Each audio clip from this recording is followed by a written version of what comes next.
Comics and powered by the Red 5 Network. For more, visit red5.bio.link.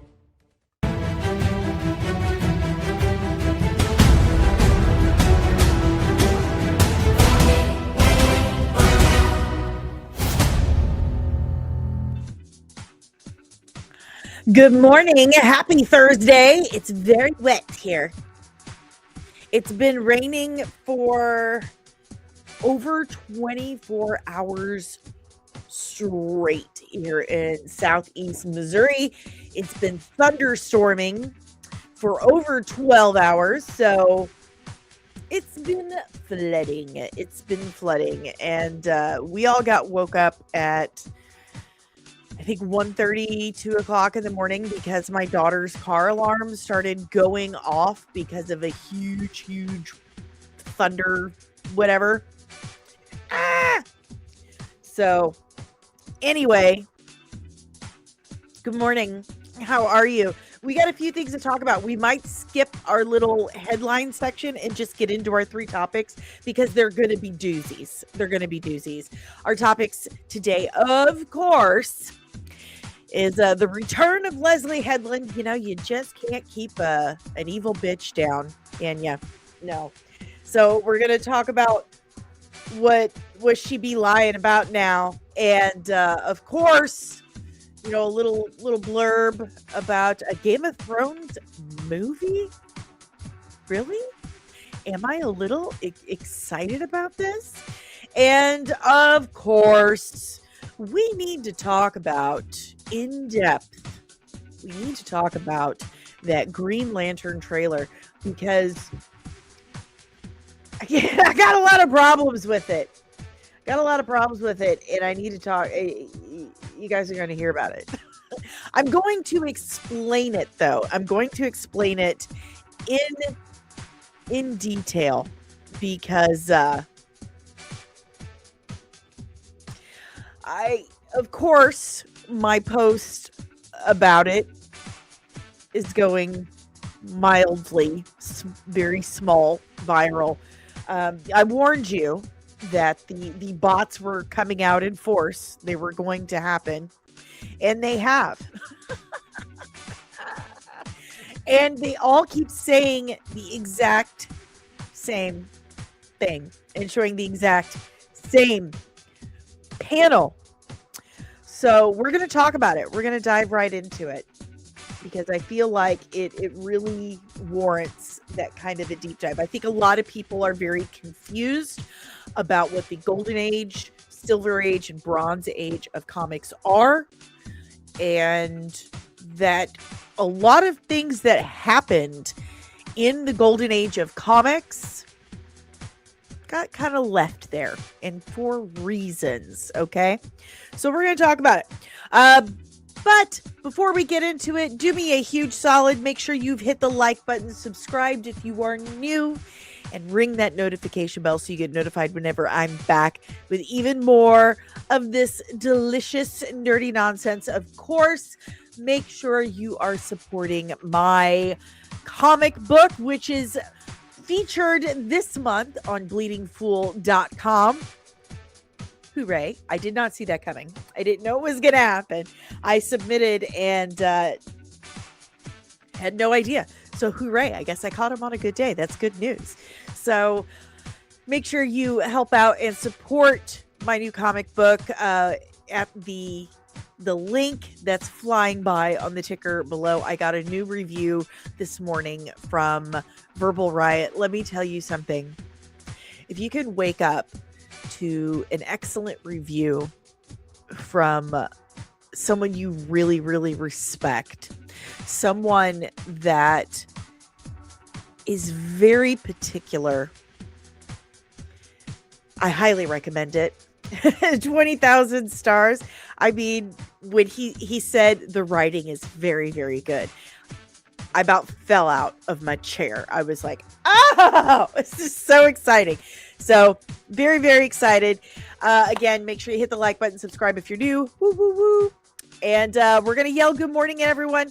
Remember, members of the Nerdling Army and Super Chats get their good mornings first, because this love that we have here, it's transactional. I know your therapist is telling you that that's unhealthy, but I'm telling you they're wrong, at least here on YouTube. Our love here is transactional. It is earned. And it's only fair that you should get what you pay for.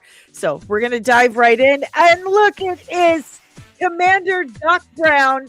Good morning, Dane Wren Gray. Good morning, Commander Doc Brown. Good morning. I hope you're well. At least you. Excited. And good morning, Ensign Deranged Lunatic. Woo! Good morning.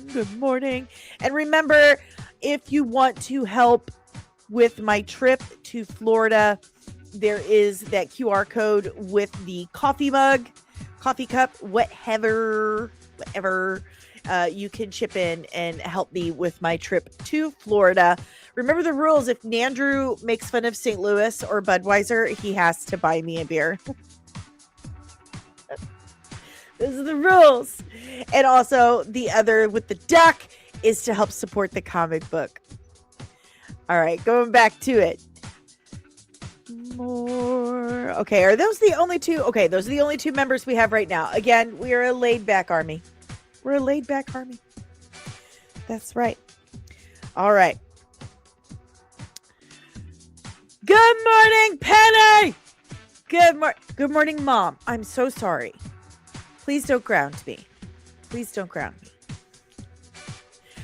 And good morning, Van Helsing. You're at the wrong stream for that, pal. Love ya. Good morning, Nandrew. Says, as someone who genuinely loved Guns Superman, I have no idea WTF that Lantern's trailer was. Yes, we are definitely going to get... Yes. Right? Buenos dias, Fernando. Buenos dias. Good to see you. Good morning, Hunter.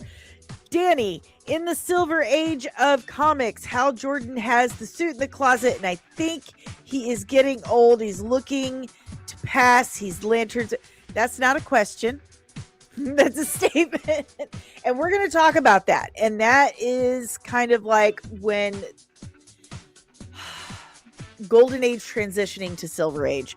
But that was a statement. Hey, good morning, Dreaming Tabitha. Yes, and sometimes he's partial, Nandrew.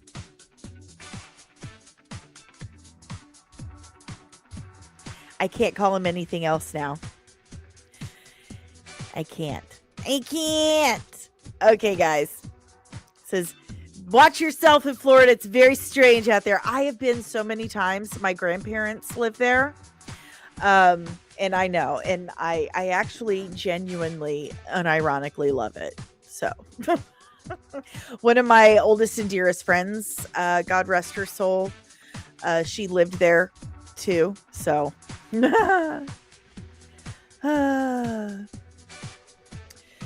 Dane, I get the impression that Lanterns, the same space as Titans and other HBO live action DC stuff, toned down the powers, etc., that fit in the budget. We might see 2 minutes of legit Green Lantern power. Does that make us sad, though? Dreaming Tabitha! I might start calling him Fab Drew for the glorious hair. He does have wonderful, wonderful hair. Andrew does have really good hair. I'll give you that. You're welcome, sir. You're welcome. All right, guys. Let's turn down the music for a little bit. We're going to turn it down. Turn it down. And let's dive in to our first headline real quick. I don't think we have any real announcements other than Veiled Legacy is up to $328 on fundmycomic.com. I just ordered 3 pages, or commissioned. I'm going to say ordered. It's so weird. But collaborated on 3 pages, my first 3 full pages with Evan Scale, the artist, our artist, working on the project. So I'm very excited. Can't wait to start showing you guys that stuff. So thank you so much for your support to make that happen. So see, it's 3 pages in the works. That means 39 more to go. So we definitely need to keep the support train rolling. So make sure if you haven't backed the campaign yet, you're diving in and you're doing that to get this out there so it gets to see the light of day. And of course, there's, I think, 4 different options for backing, starting as little as $1. And each level, you get like fabulous gifts and prizes, like actual gifts and prizes. So there's that. Hooray! Hooray. And again, I'm going to be in Florida in 2 weeks, as we were just talking about. I'm going to be at MegaCon on the 19th and 20th. I'll be at the Rippaverse booth, hanging out with my friends and handing out some goodies. I got my goodie bag packed, ready to go. Be handing out some stuff. So if you are in the Orlando area, if you're going to be at MegaCon, stop by, say hello, get some comics and Veiled Legacy goodies. Let's take some pictures. Let's chat. No big whoop. Maybe get a coffee, what have you. I am flying all the way to see Tabitha. That is a true story. And I have told her that personally. And also that I'm bringing her fabulous gifts and prizes as well. It's a true story. Our love is real. Okay. Good morning, Slayeth. Good morning. Oh, it's your fault that she's busy. I thought she was in training. What have you done, Commander Doc Brown? Why did you take my Caro?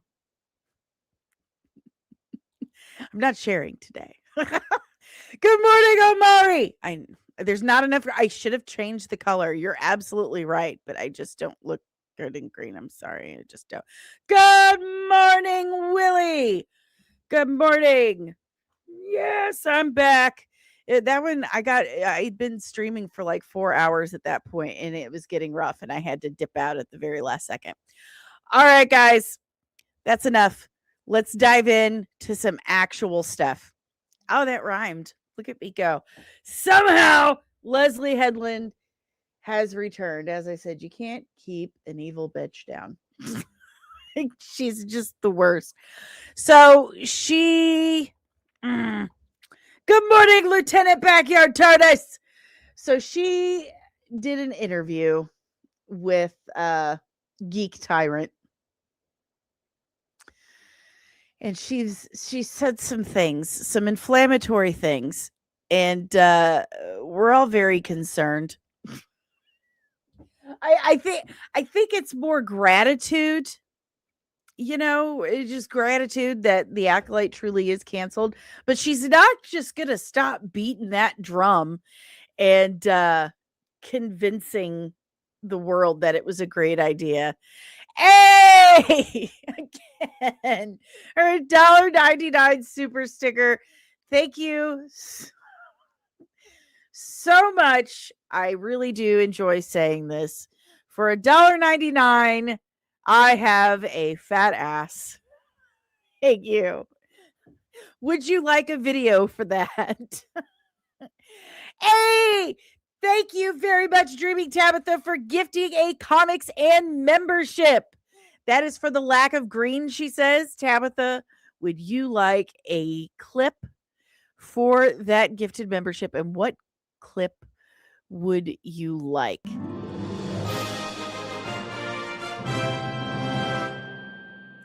You too. I have a fat ass. Conan? Oh, I love you. I love you so much. Here we go. Your moment of zen. Dani, what is best in life? To crush the rumors, see them driven before you, and hear the lamentation of the nerds. Oh gosh, it's an oldie but a goodie. My goodness. Omari for $2. There's still not enough green in this thumbnail. God bless you. What clip would you like for that, Omari? Thank you for the $2 super chat. Oh, Miss Petty is a member again, thanks to Tabitha. Oh, yeah. Couldn't happen to a nicer mom. Still not enough green in this chat, she says. All right, surprise you? All right. I'll do my best. I'm going to just kind of close my eyes and land on something. Did it work? Okay. Is it still not? If you knew where he was, why didn't you call me? You don't have a phone. No, I don't have a phone, but you could have sent an electronic letter. It's called an email. Yeah, do you have a computer? No, what for? I like that one. I do. Thank you guys. Thank you very much. You're surprising me rather nicely today. I did not expect this because I gotta be real with you. I was like $17 shy of my YouTube payout to get it for Florida. Like $17. I was like, I don't like this rule, AdSense. I don't like your crazy rules. They feel rude and judgmental. It's fine. I'm fine. So, okay. Moving on. Let's complain about Leslie Headland before we complain about Green Lanterns. I take that back. Before we explain the Green Lantern thing, because I think that's been a big problem. And if you don't like the Green Lantern trailer, Lord help you. I will pray for you because the bots are going to come after you. Horde. All right. So Leslie Headland is talking to Geek Tyrant. She says, it says here, the Star Wars fans there's a canon debate over a Star Wars fan blink and you'll miss it cameo. Blink and you miss it cameo from a prequel era Jedi. I don't think it was a blink and you miss it. Now, Leslie Headland is finally weighing in on the Ki-Adi-Mundi age controversy that spiraled into one of the most talked about aspects of the short-lived series. For those who missed the Chaos episode 4, The Acolyte featured a brief appearance by Ki-Adi-Mundi during the Jedi discussion. It wasn't that brief. I think he was in there a couple times, wasn't he? That might not sound like a big deal until you factor in specific piece of expanded universe lore. It wasn't just expanded universe lore, okay? The specific merch for the Phantom Menace. Never mind. I'm turning into an actually, but it's fine. The 1999 Star Wars 1 Episode 1 Insider's Guide CD-ROM listed Ki-Adi-Mundi's age as 60 during the prequel trilogy. The problem, The Acolyte takes place roughly 100 years before The Phantom Menace. So fans did the math, and the math did not cooperate. Speaking on the George Lucas talk show. Okay, so she was on the George Lucas talk show. That's right. If you guys remember, I interviewed the producer for the George Lucas talk show. They reached out to me because they did a documentary about the George Lucas talk show. So this is kind of weird. But speaking of the George Lucas talk show, Headland explained that the inclusion of Ki-Adi-Mundi wasn't some reckless canon breaking move. Or was it? It was something she ran up the Lucasfilm flagpole first. I asked Pablo Hidalgo, referring to Lucasfilm's so-called Star Wars lore advisor, I said, if I put Ki-Adi-Mundi in a small business meeting, not the High Council, in that scene, they mentioned we should alert the High Council. He says that, and because of that, you would assume he's not on the High Council. So Hidalgo said that if he's not on the High Council, that I could use him. I don't remember what he said about the birth date or the lifespan, but yeah, Pablo said it was cool. Many people said read the script and it got through all of that. But video games are canon, aren't they? I assumed that. I'll take the L. But she's not really taking the L, is she? She's passing the L to Pablo Hidalgo. Hey, thank you. Thank you so much, Yoda B. Pippin, for the $1.99 super chat. Play whatever I like. I'm going to. It's not working. Here. This book gets the yet unheard of Zorro snap in Z formation.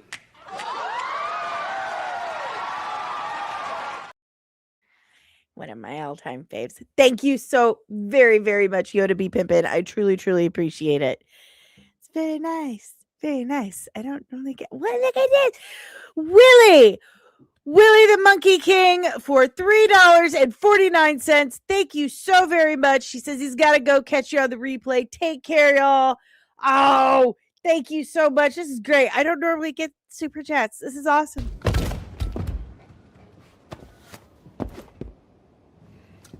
Because that's what heroes do. This is a great stream. Thank you, guys. This means a lot. Anakin's burnt wiener. Let Tabitha pick the video. Tabitha, I'm going to have to request that you show up for every stream because I don't normally get super chats. Tabitha, what video do you want? What clip? What clip? What clip? You want Thor? Okay.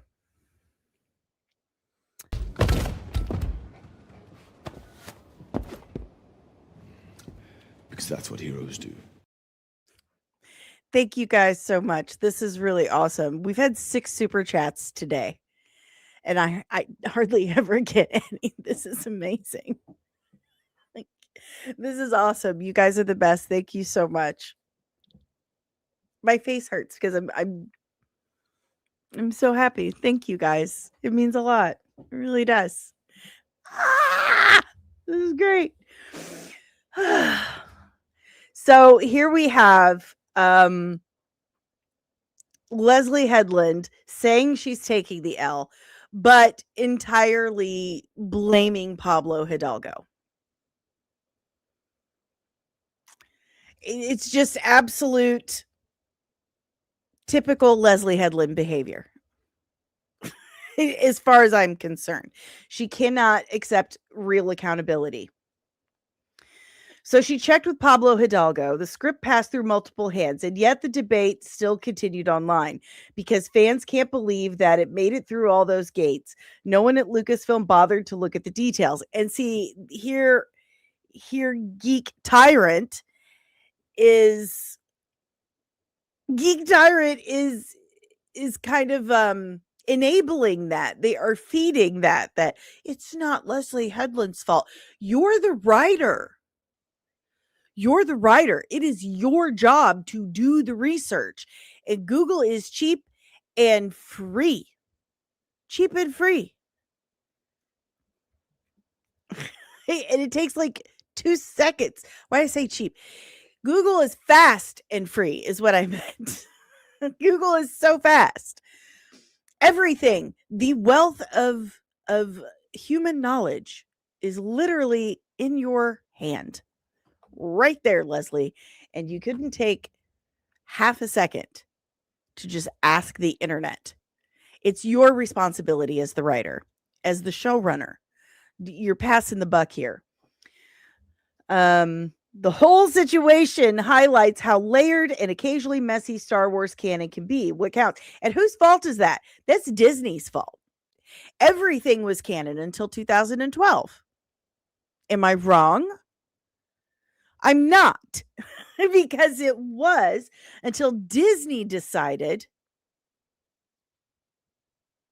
oh, wait, no, these are just legends. Okay, Tabitha's making rules now, and I'm okay with it. Tabitha says, for as little as 99 cents, you can make Dani's face hurt. For $5, Dani has to redraw her eyebrows. They look so good today. I will be very upset about it, but I will do it because they look so good today. and I'm that desperate for $5. Okay. For $10, she will sing the He-Man song. I will do it. I'll sing any song for $10. Okay. How about that? Seriously, chat. Dani's a hardworking gal. Oh, I love you so much. I need to get back to work. You're making me feel emotions. Okay, back to work. Tabitha's the best. You guys don't understand. So this website is making excuses for Leslie Headland. But it was also on this George Lucas talk show that she says Yoda was going to cover up the murder for Rebecca Henderson's character. Oh, what was her name? The Green Meanie. Hey! Good morning, Commander Latino Slant Brown Meat Jenna Style No Song Needy. Listen, that's $10. That's $10. That's a song. Sorry, that's a song. And for $5, I gotta do the brown. Deranged lunatic, $1.99. Guys are going crazy today. Do you even care about what I'm talking about? Thank you. Singing eyebrows and face hurting. Do I really have to do this while I'm trying to talk to you guys? But I don't have the stuff right here. Like, I rearranged my entire... I didn't think anyone would actually do this. And...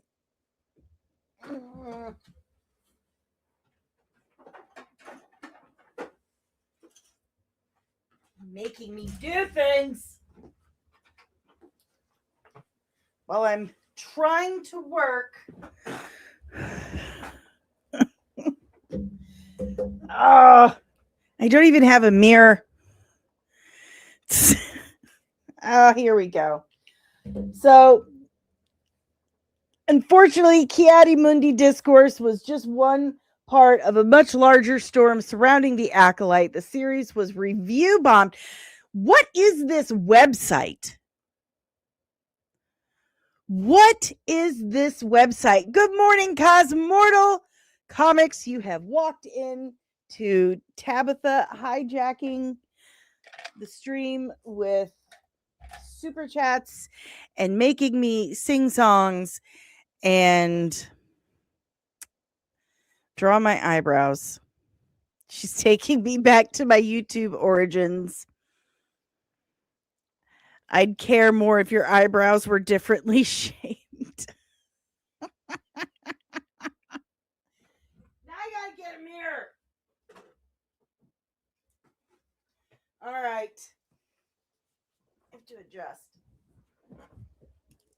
Okay. So not only did she not research at all and completely admits that she didn't research Kiadi Mundi's age and then blames everyone else, but she also said that in season 2, Yoda would have covered up the murder.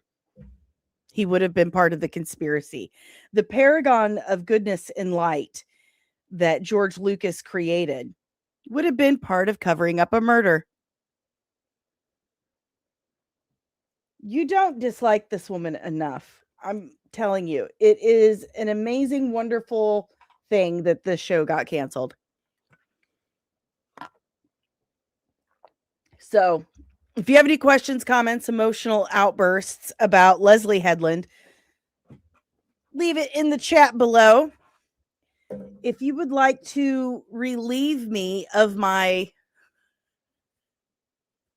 obligations of redoing my eyebrows so I can get back to work, please leave a $10 super chat. I'm begging you. If we're going to move on to our next topic. While I do that, He-Man. Do, do, do, do, do, do, do. Do, do, do, do, do, do, do, do. He-Man. Do, do, do, do, do, do. Do, do, do, do, do, do, do. Commander Doc Brown, I'm ready for fan-generated AI to drive the futures of modern storytelling, where Hollywood will lose control of deciding how the story ends, and the popularity will decide the reality. I like that. I like that. Fernando, Catherine never understood Star Wars. Nope, she didn't. Dreaming Tabitha, whoa, you gotta honor the bond between streamer and viewer. This wouldn't be a YouTube. What? Don't I suffer enough? Don't I suffer enough? Come on, guys. Really? All right. Oh my gosh. All right. Let me get this. Let me get my next thing up here for you. I'm really honestly amazed that you guys weren't more interested in the Leslie Headland thing. It's crazy. So Game of Thrones fans, where you at? And I'm doing my best here because there's not enough light. And it means I'll have to redo like everything. So Game of Thrones fans, I don't know how you'll feel about this, but progress is being made towards an actual Game of Thrones theatrical movie. It was first announced as entering early development at Warner Brothers in the fall of 2024. With Andor's Bo Williamson boarding the project as screenwriter, Deadline was able to confirm all this, which, I mean, major trades have been wrong before, but no retraction has been posted, whatever. So far it seems pretty legit. While the plot details haven't been confirmed, the film will reportedly center on Aegon the First, Lord of the Seven Kingdoms, who spawned the Targaryen dynasty, the royal family in the heart. So it's going to be Aegon's conquest, which I think would be pretty amazing. It's a great story. It takes place. Oh, this sucks so, man. It's so bad, man. I can't believe you're making me do this. You could have picked anything else in the world, and you picked the thing I spend the most time on in the morning. So Aegon's conquest starts off in old Valyria, and right before the doom of Valyria, Aegon and three of his sister wives, his sisters and his wives, take off on their dragons, and they find, or I don't know, it's like they discover Westeros, kind of how, Leif Erikson discovered the Americas. Like, they were already there and then people were already living there, but according to his side of the world, they didn't really know much about it. So he goes over there. He's like, well, he'd been having these dragon dreams. He knew something was coming, and he couldn't convince everyone to go with him. So he convinced his wives and a few others. They leave, and that's when the doom of Valyria happens. So I always thought it would make a pretty great story. You would have lots of dragons, lots of intrigue, a lot of action, because he conquers the Seven Kingdoms with those dragons. flying around on dragons and unites the 7 kingdoms that way. Like, hey, so guess what? I'm your new boss. I'm your new king. My name is Aegon. I'm a Targaryen. And we're really into incest. And you're going to have to get behind that. Because it's how we train our dragons.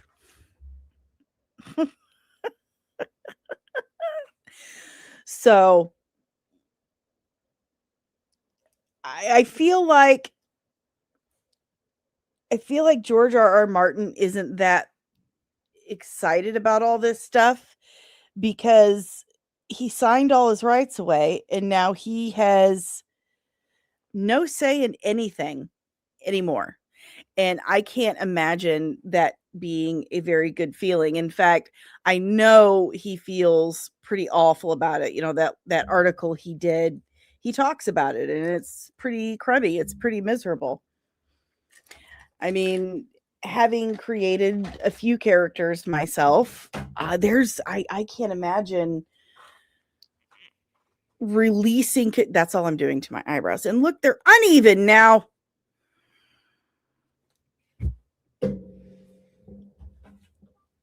This is what we're doing now. This is our day. This is our day now.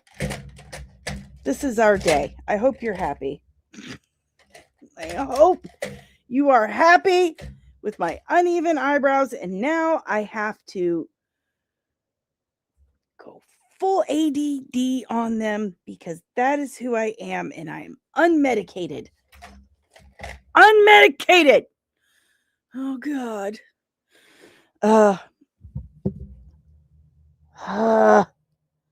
Why do you do this to me? Why did you pick these rules?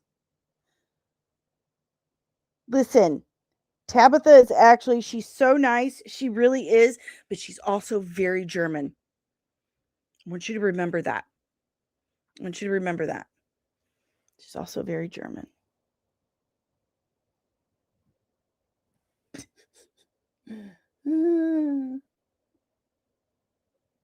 Okay. Hopefully. Oh, you're such a butthole.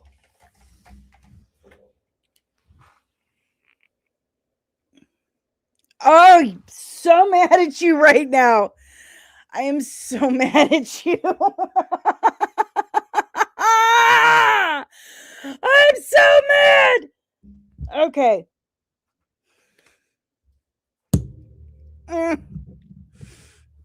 For $1.99 from Deranged Lunatic. It's all Tabitha's fault. Oh my gosh. Oh. I can't live like this. I can't live like this. I love you so much. I'm so mad right now. They looked so good. All right, we're checking in with the chat about the Game of Thrones movie.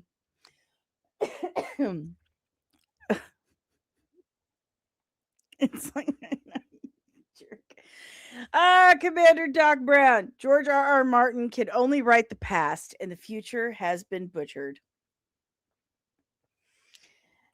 I think he's lost all desire to write Winds of Winter and Dream of Spring because of that. Oh my God. Tabitha's a jerk. He can't do this now.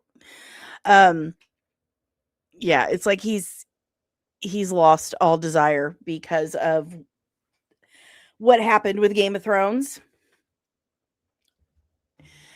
In losing all the rights to those characters, he has no say anymore. I can see that completely killing your creative process entirely. He also says that it would be a rushed and disappointing 2-hour movie. Oh, that's heartbreak. Cosmortal comments. I've never watched or read Game of Thrones. I'm more of a Lord of the Rings. If you like Lord of the Rings, you would like Game of Thrones. I'm telling you. It really is a great series. This is just something I can't live with. Let me try to do it with my glasses on. Oh no. where I'm going to get it on my glasses. Oh. Oh. This is what happens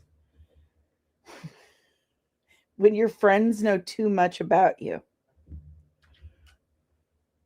Okay? When they know too much about you. That's better. Is it? Is it better? Oh my God.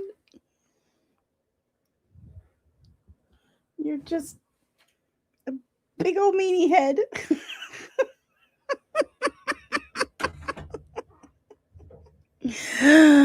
Oh my gosh. What have you done to me? Okay. Moving on.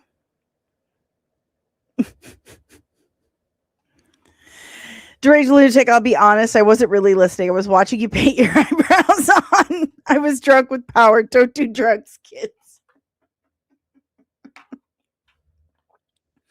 Meanie head. Oh my gosh. Okay, guys. Moving on. So yeah, we're looking at a movie that doesn't seem to have any involvement of the creator, which is always not a good sign. And Warner Brothers has been sold off to Paramount. Hopefully the Ellisons take care of Game of Thrones. I mean, they've done well with films. Like, their films have financially done well at the box office in the last few years. So who knows what's going to happen? Who knows? All right, guys, let's talk about what we're all here for. And it's not my eyebrows. Please stop looking at them.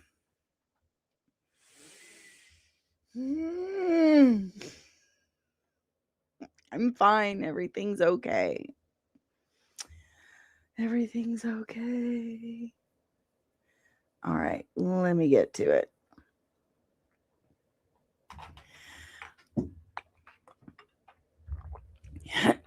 I did not like the Lanterns trailer. And yes, you guys were right. They came for me. I got they tried to copyright ding me yesterday. Even though there was no sound, lots of pausing, rewinding. I mean, I'll win, but it's going to take them forever. It's going to take them forever. So I may or may not get those hours, and I'm really mad about it because yesterday was a pretty big show. Jerks. I guarantee you, if I was like, oh my God, this is wonderful and magical, I love it so much, then nothing would have happened to me. But because I'm not kissing their butts over it.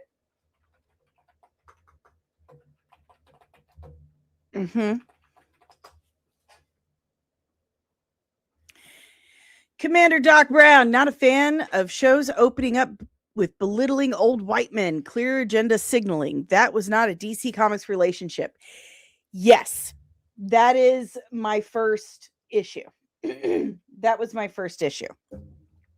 And I'm going to switch out the screen that I'm sharing real quick. Remember that StreamYard makes you press like a million buttons.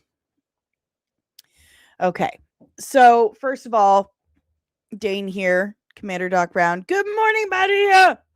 Is right on the money.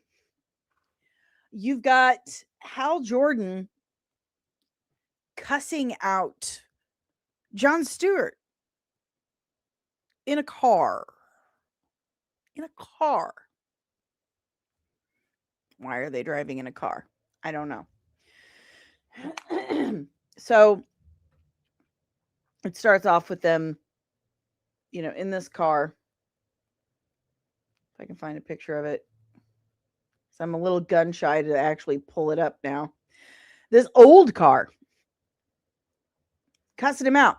Jon Stewart later cusses Hal out and tells him, you know, I'm the new hotness, basically. Old and busted, new hotness. So what are we doing? Are we doing like True Detective meets Men in Black? We were told that it was very inspired by True Detective, very inspired.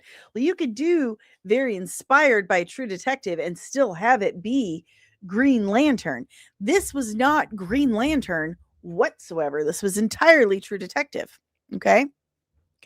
Good morning, Super Samar. So it was not the Hal Jordan and John Stewart from the comics whatsoever. These two men are supposed to be paragons of goodness and heroism. Sorry, I'm on the wrong page here. They're supposed to be paragons of bravery and honesty, honor, very honorable men. They are the best of the best of the best of the best.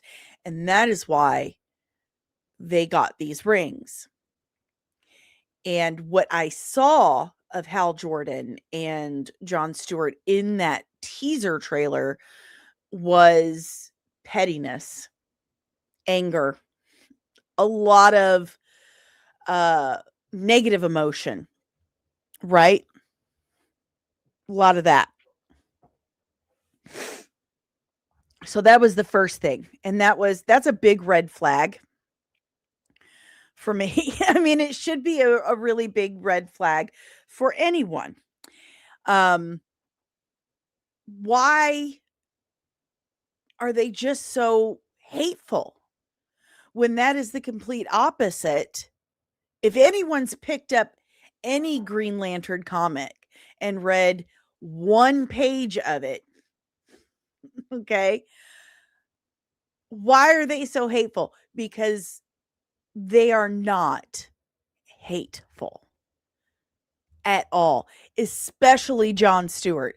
John Stewart is a very walk softly but carry a big stick kind of guy. And that's not what I got from that trailer whatsoever. Commander Doc Brown feels like a watered down Doom Patrol universe. It did. Hey, good morning, Ensign Loki. It also messes with timeline since Hal says there's no other human Green Lanterns when Guy has already been shown. We're getting there. We're getting there. I'm one thing at a time. Yes, please. We're doing the link that's on the ticker, though. See that link? We're doing the Fund My Comic because I have an actual, guys, I don't know if you know this, but we have an actual campaign for the comic book now, like an official, legit campaign for the comic book. Let me see if I can drop it in the chat. Do I have the right? Here we go. And bloop. There you go. Tabitha, can you pin that for me? Please, dear. I think you owe me one. No, you don't. You don't owe me anything. You did an amazing job today. I love you. So anyway, their behavior, the way they spoke to one another, not Hal Jordan and John Stewart. Those were not my boys whatsoever. Second, why are they driving in a car? Why are they driving in a car? Anytime I have seen Hal Jordan and John Stewart traveling anywhere, they fly. They can fly. It won't let you? I need to make you... I thought you were like the highest of high moderators. That's crazy. I'll work on that. So, why are they in this car? What is the point? What is the point of Hal Jordan like jumping out of the car while it's driving and leaving John in the passenger seat. I don't understand that. I don't understand that. I don't. And I've heard some things about the plot. I hope it's wrong. It may not be. But this town right here, it's a small rural town, and they're all, racist and horrible because they're all white. Why are we doing that? Why are we doing that?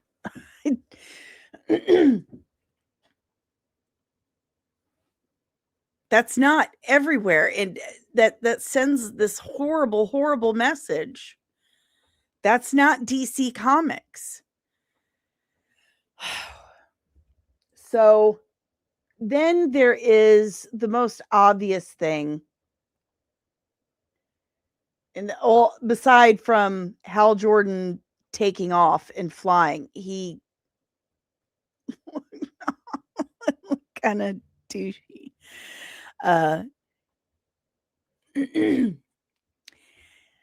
Commander Doc Brown, HBO's still in the woke race. I sincerely hope Paramount acquisition shuts it down hard and fast. Commander Polly, oh boy, pass on lanterns in. I really hope that what I heard is incorrect. I really do. But I think they're doing some kind of like quarantine COVID situation, and it's a rural country white town where they're really close-minded and racist. I'm like, man, I live in a very rural country area, and I mean, yeah, there's a bunch of white people here, but we have a lot of different people of color as well, and they're very happy here. I don't get that. So I just don't. Loki, is this the same Paramount that's fine with showing Starfleet Academy? Nothing's going to change on that front. I'm hoping that ends after season 2. I'm just saying. Because they were saying nothing's in production and they just finished season 2. So, fingers crossed. Okay, so then we have, I feel like, is the most glaringly obvious aspect. And why don't I just pull up like an actual picture, because I have a full image file here. Here we go.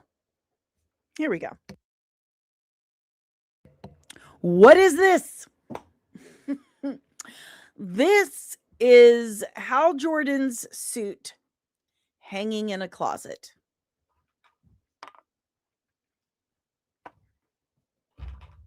That's what that is. First of all, it's a brown. I've been joking for the last day that Hal's got that custom 1995 Eddie Bauer suit.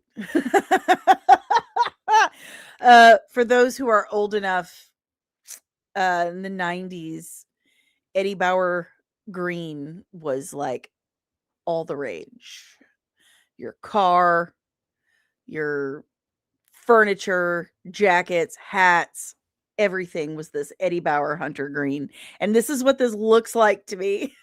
It looks like it's straight out of 1995 Eddie Bauer catalog.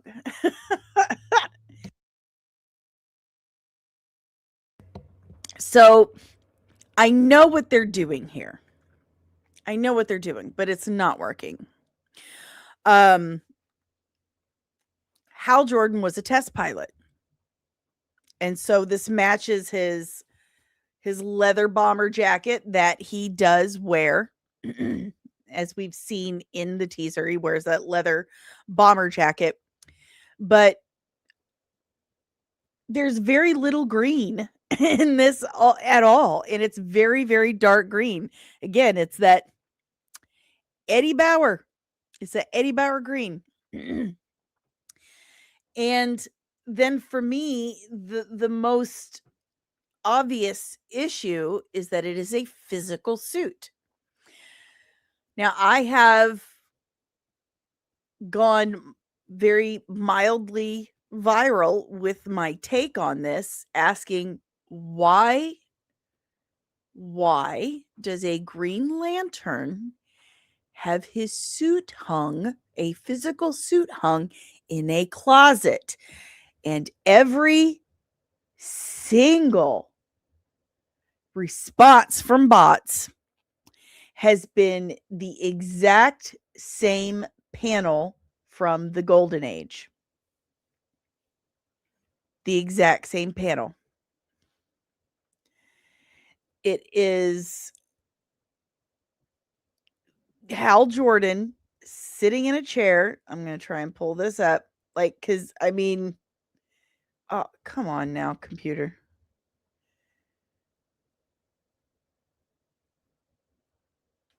As you can even see, there's some back to back here. I'm going to remove this. And stop screen. It's making me do it again. Here you go. Same one. Exact same panel. This is the only one they can show me. And it's from the Golden Age. And a lot of them don't understand. They don't understand the difference between the Golden Age, Silver Age, and the Bronze Age. They're three distinct eras. They don't understand. This was a concept that was left behind in the Golden Age.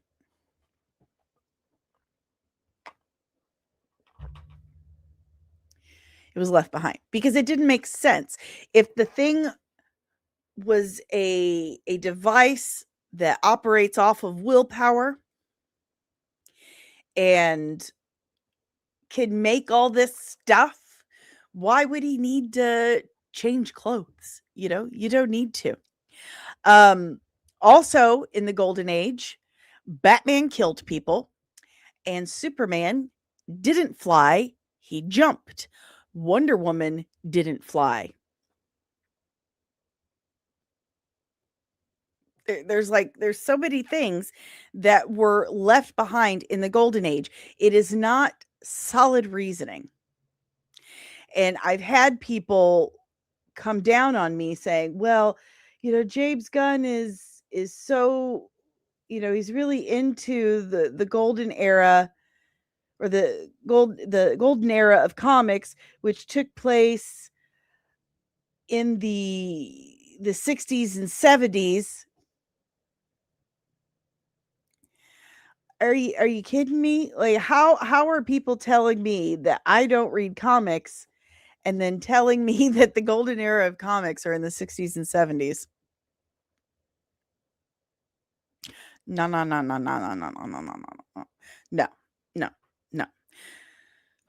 First of all, James Gunn did not write or direct the Lantern series, but he is a producer.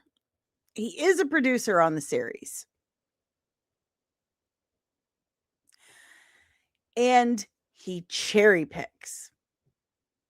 He doesn't even really cherry pick well. He just says, hey, that sounds cool. I like the name of that. Let's use the name of that. You know? And then he gets things all confused. And it doesn't make sense. Hold on. I'm trying to find something specifically.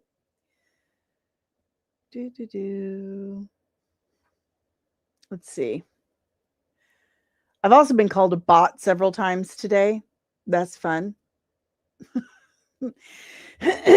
But we're going to use something that was left behind over 60 years ago. It was only used briefly and was left behind 60 years ago because it did not make sense as an excuse for poor writing and lack of research. And then we get someone telling me that, well, he's really into the golden age of comics. So this makes sense. Well, actually, he said he wanted to take some inspiration from the Silver Age of comics, which took place from 1956 to 1971. And what you're referencing is actually the Bronze Age of comics, and the Golden Age of comics was 1937 to 1955. So, how am I the one who's really confused? I'm getting off on a tangent. So, those are some of my biggest concerns, that the people who made the show don't seem to really understand who Hal Jordan and John Stewart are, and they don't seem to understand how the Green Lantern ring works. Now, I get that people may want a more grounded take on it, but that's the thing about Green Lantern, is that it's inherently whimsical. Green Lantern is inherently whimsical. He comes up with things like, race car tracks and boats and skateboards and all kinds of crazy shit out of his mind. Boxing gloves. I mean, hell, Guy Gardner in the Superman movie, he got his red ring, had more whimsy and was a more accurate Green Lantern from what I can see than this teaser was. But stand up, dude. But it seems like they're so against this concept of whimsy, which is something that DC has always done so very well and has been a huge draw. It's been the thing that people like about DC. Let's check in with the chat real quick, because I've been going on for a minute.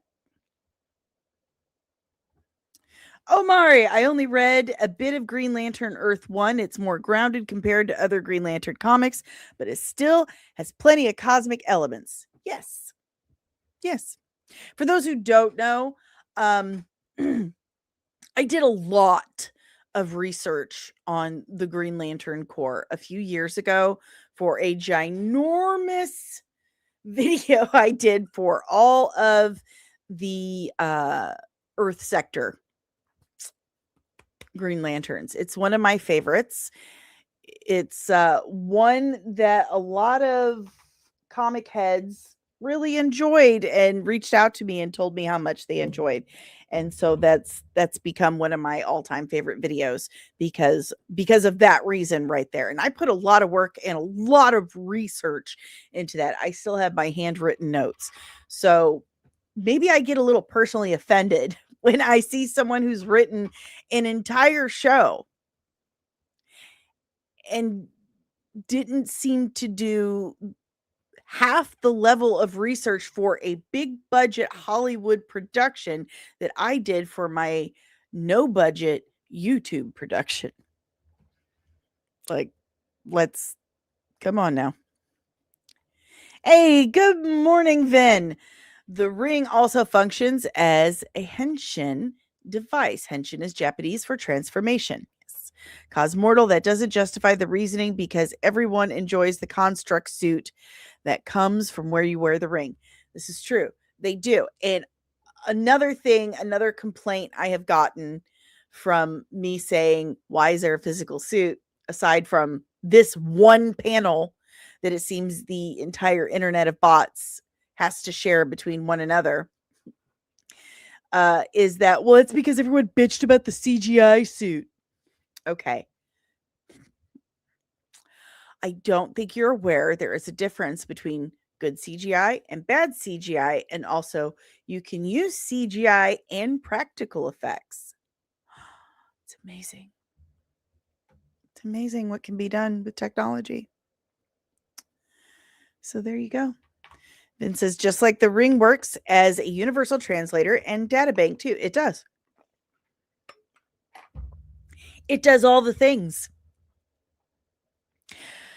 Ensign Loki says Iron Man used to keep his suit in a briefcase and plug it into the wall. Yeah, why doesn't he still do that?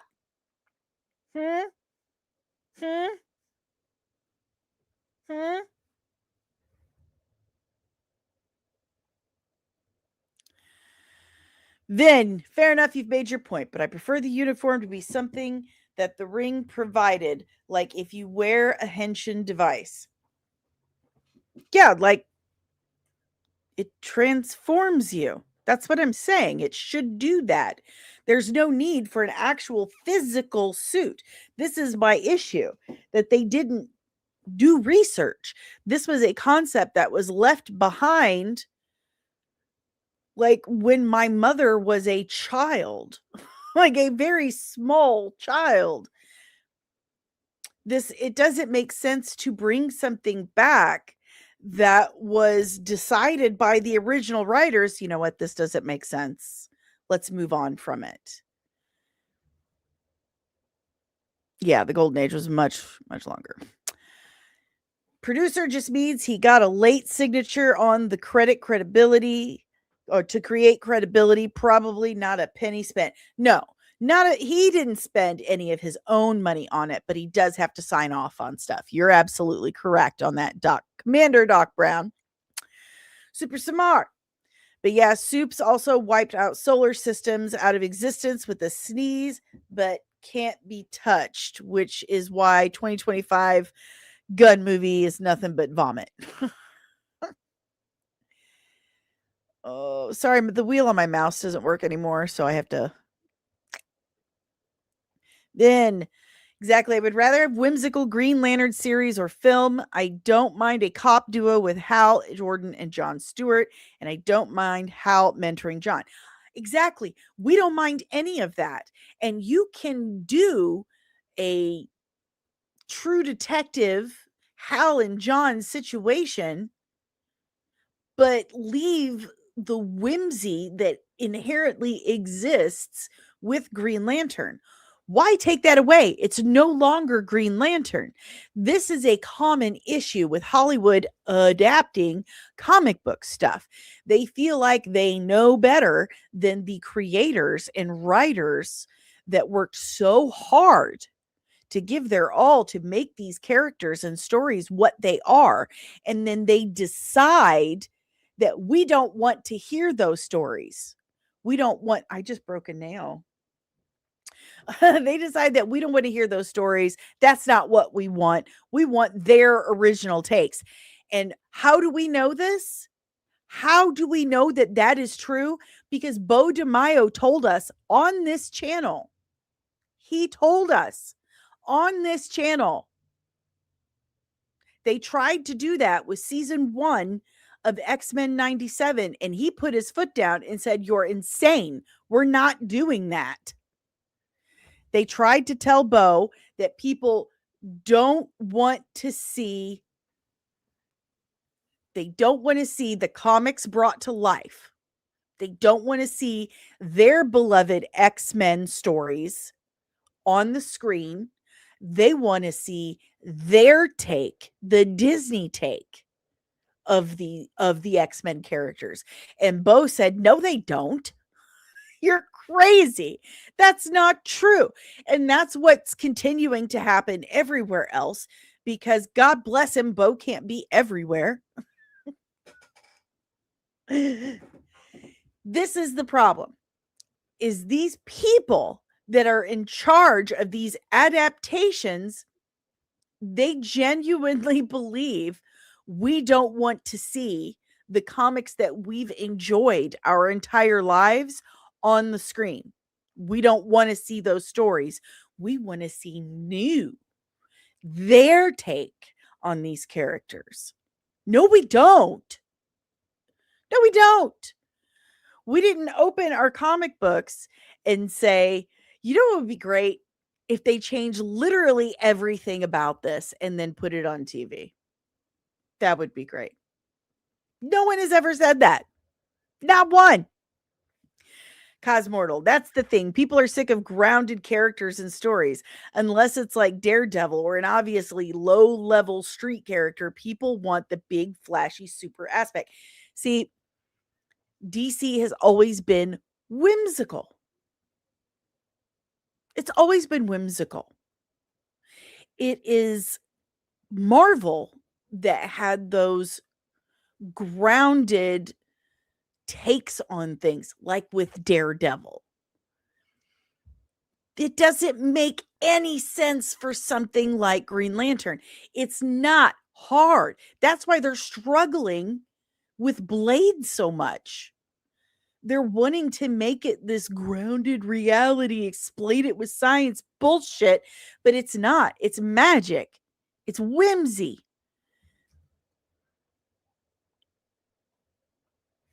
Then my issue is the presentation and how it would be done wrong. And said Loki, I personally despise the Netflix shows for reasons that this comment section cannot fit. Super Samar, all you do when gun slop slurpers say something at you is just good luck with this show. Oh my goodness. Commander Doc Brown, Broken Nail. Thanks, HBO. I can't watch the Disney Predator. I got in trouble by Bo because I was like, I kind of like that movie. He was like, I can't with you right now. I can't. Vin Braden, good morning. Hollywood just uses the old stories as a skin, covering their own stuff. They aren't interested in doing the work to make their own stories good. They are not. And it's not hard work. It is not hard work. It takes 2 flipping seconds. It's not difficult. I that's the part I don't understand. It's not hard work, and you're being paid a lot of money to do this. So what is the agenda here? What is the agenda?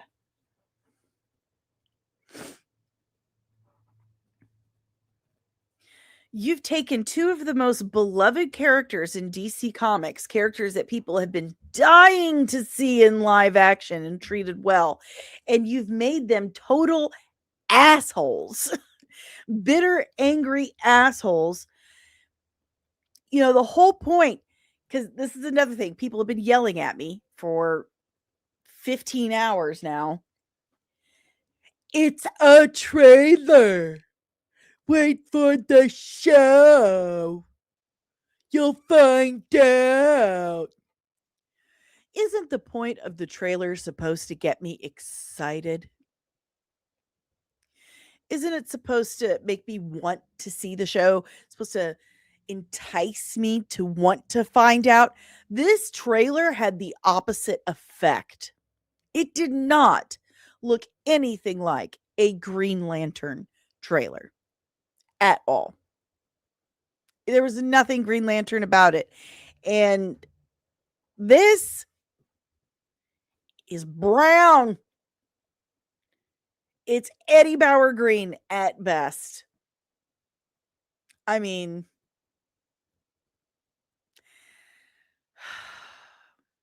if you're so insistent that, you know, oh, this is, you know, from the comics. Yeah, well, so is Superman not flying.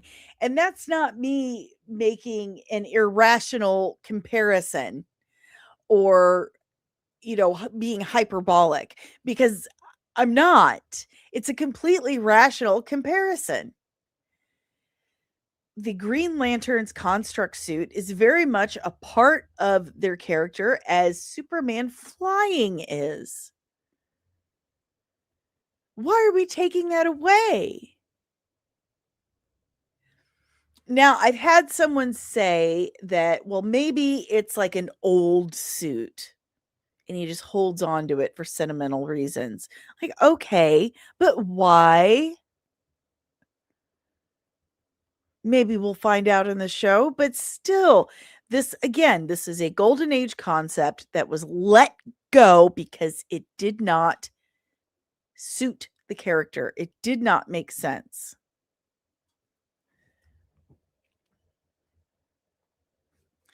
The people in charge think they're way more important. Marvel has that issue now, but at least they got out the Infinity Saga first. The symbol is way too small. If the comic is trash, then it ain't my problem.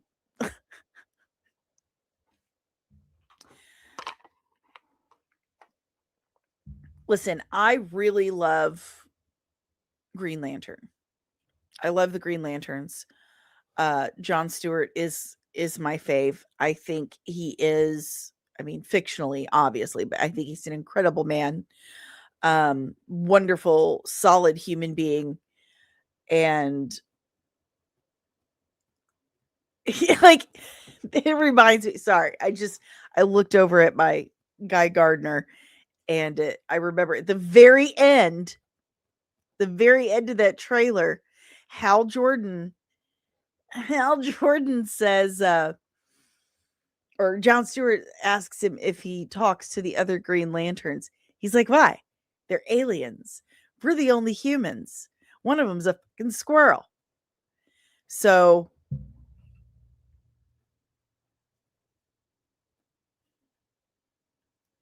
what about this guy? Is he not human? And so you're telling me that Hal Jordan, considered one of the best of the best of the best of the best, one of the greatest Green Lanterns ever, is disliked by the rest of the Green Lantern Corps. Nobody talks to him. He talks to nobody.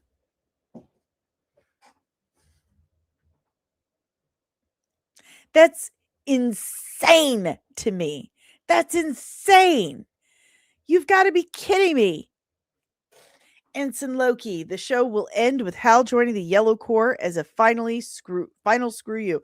I think they're going to do Parallax. They're going to do the Parallax story and him turn into Parallax, and probably, if they're smart, which they're not so far as from what I can tell, if they're doing Parallax, they should introduce Kyle Rayner. But with the way things have gone, I'm just not seeing that happening. And then we've also got, where's it at? This. It's yellow. So I'm going to assume, yeah, they're doing Parallax. They got that yellow fear injector. Cosmortal Comics. Hal Jordan should be treated like Captain America when it comes to the level of respect and honorable he was in those films. I agree with you. Hal Jordan is like the Captain America of DC Comics. And John Stewart. Honor. Respect.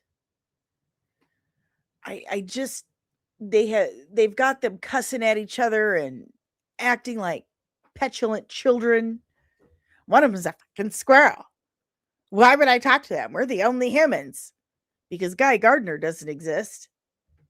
And it's supposed to be a connected universe. Again, trailers, teasers, they are supposed to entice you to want to see the rest of the series or film.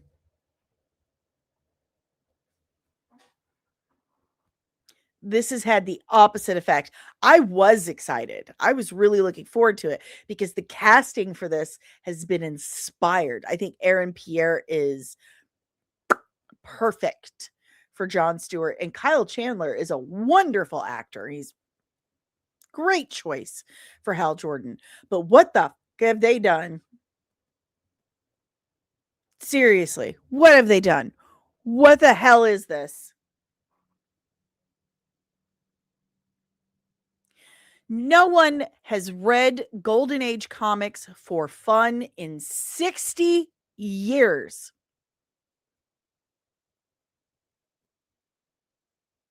No one. They are read for research purposes today, and that is it. I don't care who says otherwise. They're a liar. They aren't the same, okay? Golden Age comics are totally different than modern day comics. Anyone younger than us, okay, who's into comics today definitely doesn't sit around reading Golden Age comics for funsies, okay? On a Sunday afternoon with their feet up, sipping an iced tea, reading Golden Age Green Lantern. Shut the fuck up. No, you don't. Like, absolutely not. They're just, let me put it this way. The Golden Age of comics has so many of its pros. It was the first of many things. It was the first of everything, okay? Don't get me wrong. First of everything. There's some amazing things going on there. If we didn't have the Golden Age, we didn't have anything we have now, all right? So don't misunderstand anything I'm saying here. But it was also the first of everything. All right? We've grown since then. We've grown a lot. Talent has grown. Our ability to draw and write and craft has grown substantially. You can't tell me that your first draft of something, hold on. I wish Tabitha was still here because she would agree with me on this one. You can't tell me that your first draft of something is absolutely perfect. No notes. Don't need to fix anything. Nope. It's, done. That's not true. That's not true. Golden Age was us learning how to comic book. And we got a lot of fantastic art out of it. We got a lot of fantastic characters and stories.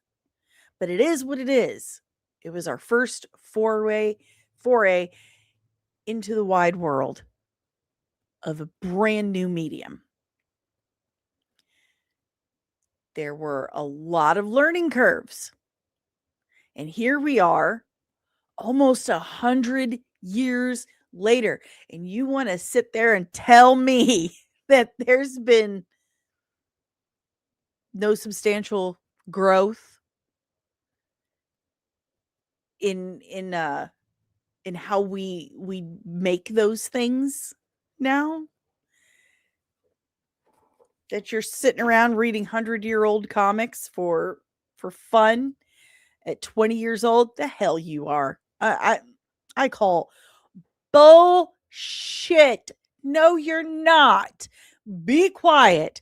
There is a reason why we moved on from that story, that lore, that concept, all of it. There's a reason why it wasn't working anymore.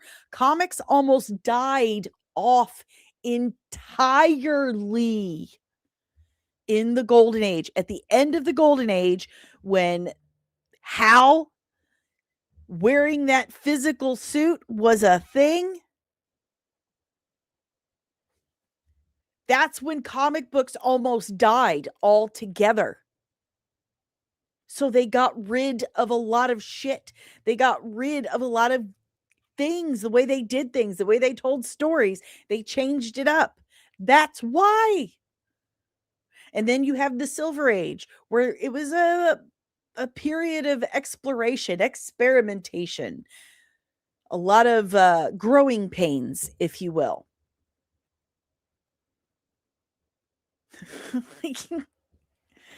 Cosmortal Comics. My very first Justice League read was when they first came together to defeat the stick tree monster thing.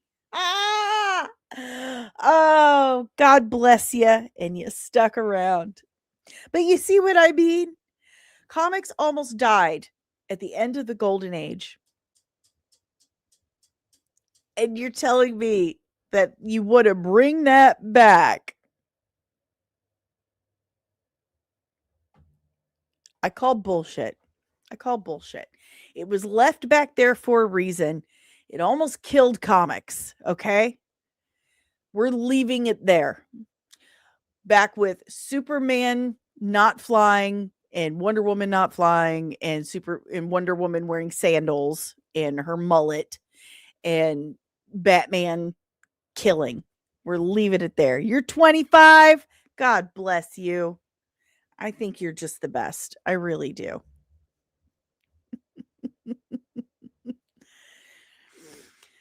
But you know what I'm talking about, right? Please tell me you know what I'm talking about. Like, definitely know your history. Always know your history. Understand your history. If you don't, you're doomed to repeat it. But comics have grown since then. We left stuff like this behind for a reason.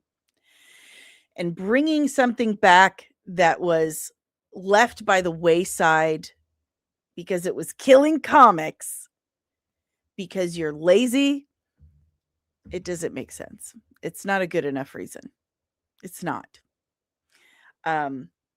It's not been a part of the lore for over 60 years.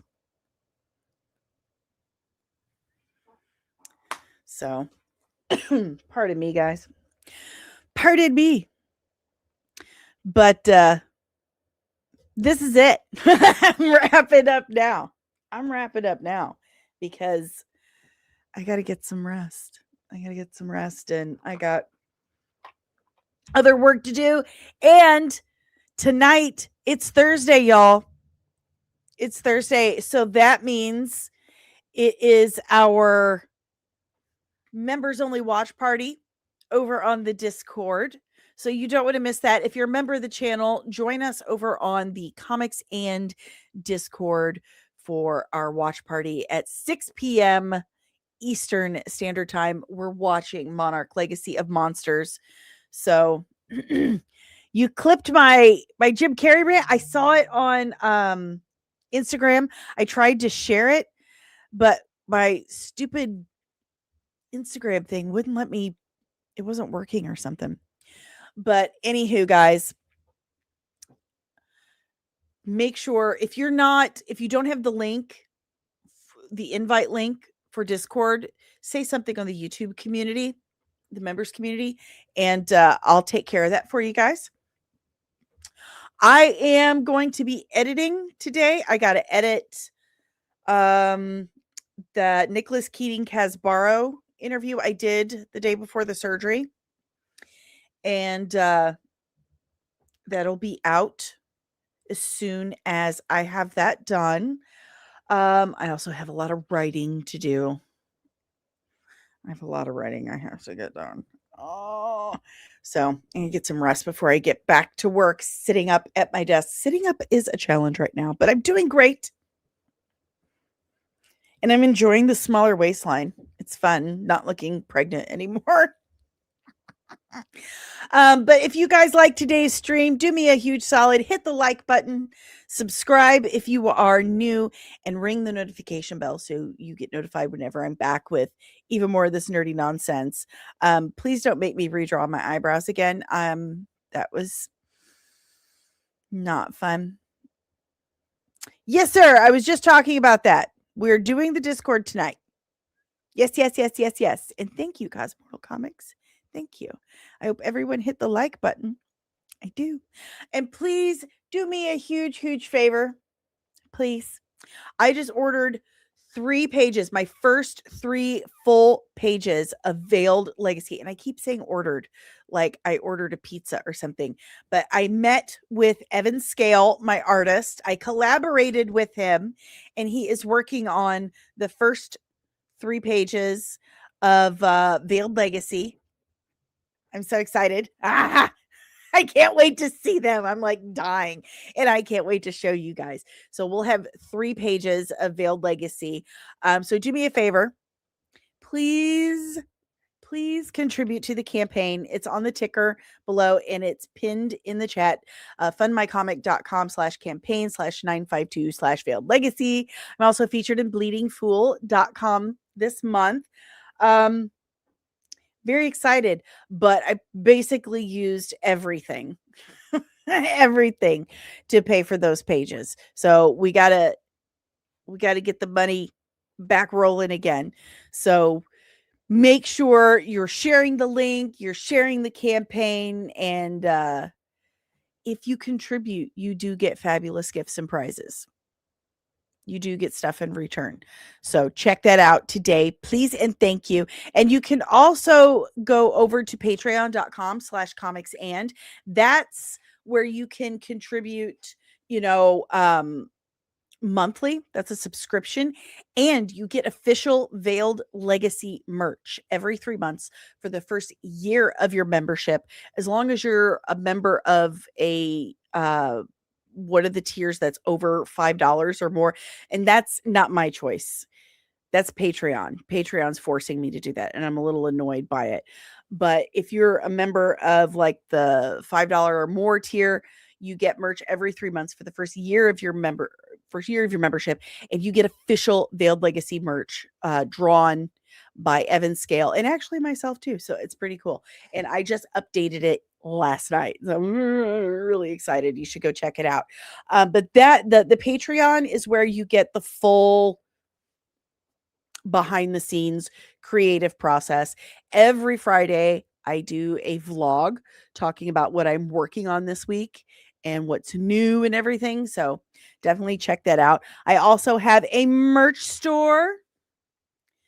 comicsandcosmetics.etsy.com. Now, you can't get Veiled Legacy merch there, but you can get all kinds of other nerdy inspired merch at the Comics and Cosmetics Etsy store that does help support the channel and help support my trip to Florida, which you could do so by going to buymeacoffee.com/comicsandmua.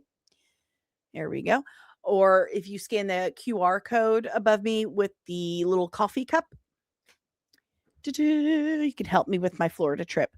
So there's all that. This podcast is powered by the Red 5 Network.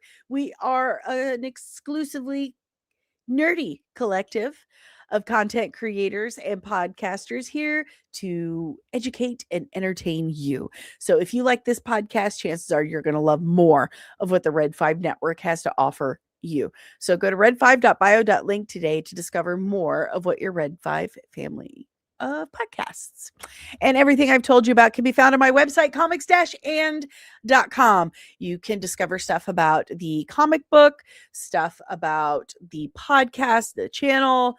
All of my links are there, and some information about myself, as well as my portfolio of special effects looks, some of my reviews that I was writing, all that stuff over at comicsand.com.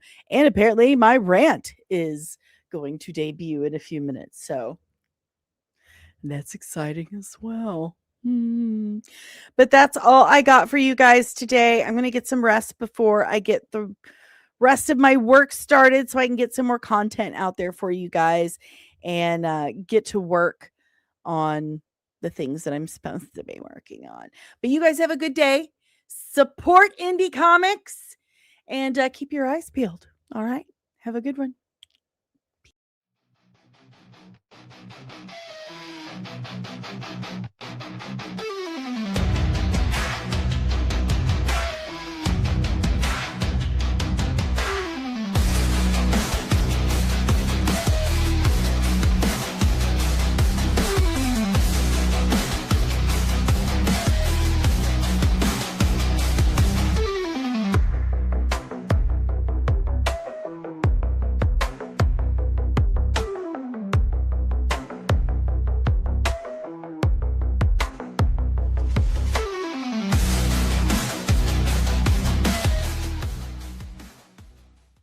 Disney and Kathleen Kennedy are gonna get you!